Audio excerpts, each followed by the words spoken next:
What's going on? This is Jason Anderson, and this is G Style Magazine. Recently, Arlo sent over to us their Arlo Pro 3 Floodlight, and this is something I personally been waiting for a while. On G Style Magazine, we've long held in high regard the floodlight cameras from the company called Ring.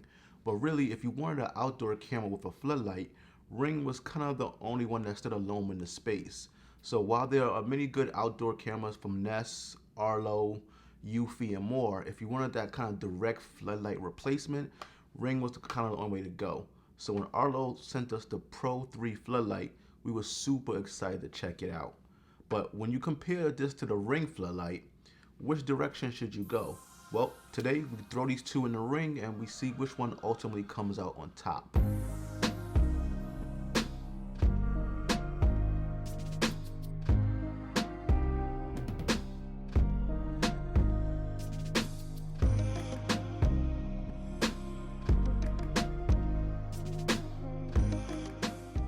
So let's start off with the design first.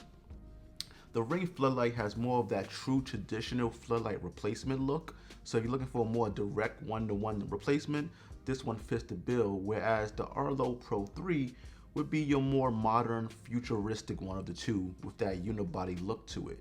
When it comes to the Ring floodlight cam, it's going to be the bulkiest of the two, with the main cam kind of being in between the two separate lights, which can be individually pointed in different direction, whereas the Arlo Pro comes in a much slimmer body with that unibody design. But whatever direction the camera is facing is ultimately going to be which direction the light is facing, so there's no way to kind of change that separately from the camera. What about powering it? Because when it comes to the design, that is important as well. The Ring floodlight cam can only be hardwired, so if you're replacing your existing floodlight cam, that's not going to be an issue. But with no wiring previously at your home, you're probably going to want an electrician to come out to kind of do some additional electrical work. Now with the Arlo, they kind of went in a different direction. They went with rechargeable batteries. So you're gonna have to charge that battery either by taking the whole camera out and charging it in your house, or you're gonna use maybe a solar power accessory, which is gonna be at an additional cost. So let's drill these two down on the pure paper specs. When it comes to the Ring floodlight cam, the price is gonna come at $249.99. When it comes to your lights, you have, like I said before, you're gonna have two separate directional lights. Each of those lights clock in about 1500 lumens of brightness. For video, you have a max resolution of 1080p, 140 degree field of view, night vision, and customizable zones. When it comes to your audio, it has siren and two-way talk and listen, which is pretty standard for most outdoor smart cameras now. For the platform, Ring runs on what is called the Ring Protect Plus, which goes for about $10 a month, and it covers an unlimited amount of doorbells and cameras for your house, which includes video recording, photo capture, and sharing. Now, if you just want to pay for just one camera, that's going to run you about $3 a month, and no matter which camera you get, floodlight cam, spotlight cam, you're going to get about a 30-day trial. Now, when it comes to some of the pros for the Ring floodlight cam, that multi-position lights is definitely great if you want to shine on a much wider area, or just you can pretty much adjust where you want your lights to focus, separate and independent from the camera. Now, it works with Samsung SmartThings and of course Amazon Alexa, because it is Amazon company. Again, it has that traditional floodlight look, so if you're looking for a more direct floodlight replacement, the Ring floodlight cam is going to kind of match that more to a T. And then because it's hardwired, you don't have to worry about recharging batteries because it's continuous power, which has its own advantages for your camera.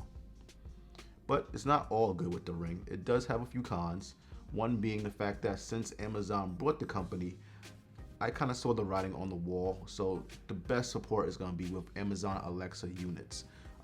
If you live in a different ecosystem like me, I live in kind of the Google world. My home has a lot of Google Nest hubs.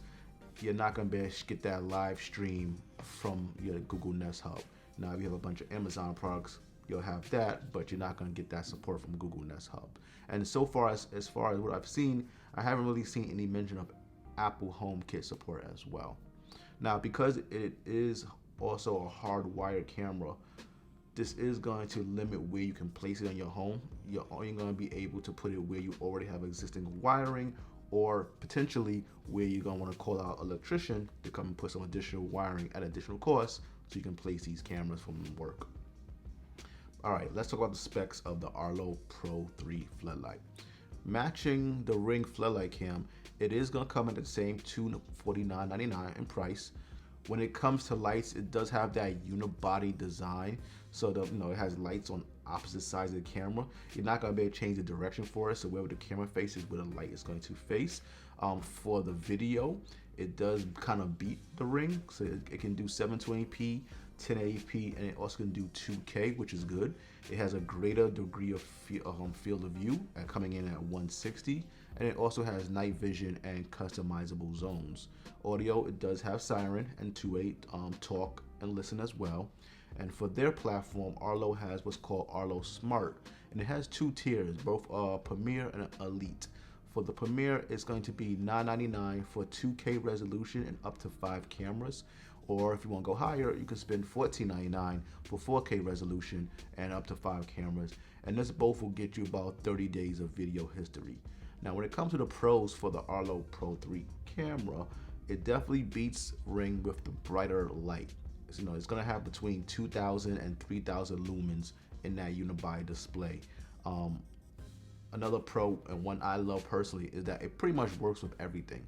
It works with SmartThings, it works with Google Home Hubs, and it does have Apple HomeKit support. So if you do have Google Home Hubs in your house, you can see the live feed from the Arlo Pro 3 floodlight cam right within that device, which I love using so far.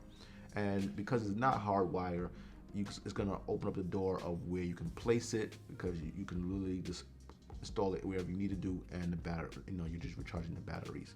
Now, so when it comes to some of the cons, going right back to the battery, that is going to be, it is a pro, but it's also a con, because you're going to need to replace the batteries. You're going to have to invest in additional batteries or maybe a solar accessory, which is going to come at an additional cost. Even though it touts that it can reach 3,000 lumens, I've learned that it can only do so with an external power source, so it has to be either plugged in or connected to that solar accessory to get that maximum light. And again, because the light is just one directional, you're just not going to be able to move it separately from the camera. So wherever you're pointing your camera, you're going to have to be happy with where it's facing that light as well.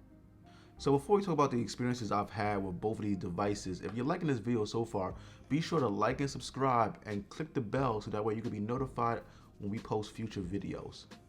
So we're coming to the end of this gauntlet. So let's talk about the experiences I've had with both of these devices so far. Both of them are great at what they do, but they both do have some quirks that I'm just not feeling sometimes. So let's kind of start off with the Arlo, since that's the point of this video. So with the Arlo, here's a few things I found in the last 2 weeks I've been using it. One, when it comes to the custom zones, they don't seem to work as described. I've gone through the process of creating my zone of where I want the motion to become alert, but it constantly seems to record and alert me on motion well outside of those zones. So like I said, I have this camera set up in my driveway, so I kind of got it goodly portion in my driveway, but when cars come by, it'll still alert, which I just find weird. So the next one is kind of the battery life. So the battery life just isn't that great. So I've been using it for about 2 weeks now, and for the first week after kind of setting it up, I got to about maybe Friday night, Saturday night, and I had about 14% left. So I was like, okay, let me tweak some of the settings to try to extend the battery life, optimizing and all that. And after the end of week 2, here we are, Friday, Saturday night again, and I'm down to about 11%. So you're really not going to be able to use this one for a long term without either investing in additional batteries or getting that solar accessory. And then one of my kind of other weird quirks, which is the major one for me, is there seems to be a delay with the live feed. So I have it mounted on my shed, and I pretty much use it daily, every morning, to kind of keep track of my daughter when she takes her dog out to use the bathroom. But very often it'll show me a live view of her out there, just for me to hear her coming back into the door, into the house, while the camera's still showing her in the driveway. So that is very disconcerting, because there seems to be about a 30 to 60-second delay from what is live. And if I'm trying to keep track and make sure she's out there safe, I don't need to be 60 seconds behind her going missing or something. So that's been an issue that I just haven't liked. It has made me kind of go back to use my other Ring cameras just to kind of as a backup. But it does have quite a few things that I really do like. One is being able to see that live stream from my Google Home Hub. So I have Google Home Hubs in a few of my bedrooms and in my office, and not having to grab my phone whenever there's an alert or if I want to watch the camera is a godsend. I love being able to just look at my feed right from my Google device, which is something that the Ring just doesn't have. And it's because with Amazon, they're pretty much just supporting devices for Amazon. I really wish Ring had that as an option, but Arlo definitely gets kudos for just having that. And then I will also say that when it comes to viewing the live feed on your phone, the live feed is just that much quicker to launch than say maybe Ring. It seems like when I check the live feed from the Arlo Pro 3 Floodlight cam, it comes up right away, whereas the Ring sometimes has a kind of a lag to it. So I'm not really sure if it's just maybe a combination of the camera or the app or both, but I definitely appreciate the Arlo 3 popping right on. And the audio, oh my God, the audio is great. So at night, when I listen to it, I'll hear crickets and they sound so loud. I don't know if it's a cricket like literally just sitting on top of the camera or if the audio is just that good, the mic and picking up the sound, but either way, I appreciate it. All right, let's talk about the Ring. Now, Ring I've been using for forever, so Ring is kind of like my front runner, my top contender, my favorite. And during my time with Ring, I have had a variety of experiences. So off the back, I love their app. The Ring app is great, especially if you have multiple cameras from them. Their snapshot view is just great for like a quick check of like surrounding your house or your property or the different camera views at any time. Their custom zones work really well. I'm able to map out exactly what I want for detection, and it detects those things in there and no false positives outside of it. Now, that being said, those custom zones are super sensitive. I mean, I get tons of false positives, especially at night, because of this little thin spider web that kind of like sways past the camera, and it always seems to pick it up, which, I appreciate that level of detection, but not so much at 3 in the morning when I'm trying to sleep and I'm getting alerted because the spider is crawling up and down his web. Now, when it comes to their main app or their additional Rapid Ring app, which is supposed to make live streams faster, at times both of them are still painfully slow to load the stream. So much to the point that by the time I try to check out the action that alerted to me, it's already past or gone, and then I just have to hope to catch it in like that little replay video after maybe like a few minutes or so. I also like the fact that with Ring's camera, Floodlight cam, it can also link with a bunch of other cameras in its collection, so you can like use them together to trigger recording from one camera and then it records from the other one at the exact same time. So if you can kind of follow a progression of action if someone's walking across your property, that's just something the Ring Floodlight cam brings to the game. And I'm not really sure if Arlo can do that as well. I'm sure, but since I've only tested their Pro 3 Floodlight cam right now, I don't really know if they have that as well. It's something I will look into and maybe talk about in a future video. So let's wrap this up. I mean, both cameras have their merits and it has just a few flaws, but if I had to recommend one to you today, despite how much I love Ring Floodlight cameras and their devices, I'm gonna go with the Arlo Pro 3. Both of them have the pretty much same specs, same price point, but the Arlo Pro 3 Floodlight cam just kind of tips the scale in their favor with the fact that they can work with a lot more than the Ring can. If you got SmartThings, Apple HomeKit, Google Home Hubs, all those gonna kind of be where you want to go. And I can't say that I'm not swayed by the fact that I can look at the live feed from my Google Home Hub. So that's kind of where I would say to recommend to you for today. So if you're interested in the Arlo Pro 3 Floodlight cam, don't worry, I'll have the link in the description below. My name is Jason Anson again. You're watching G Style Magazine, and I will see you next time.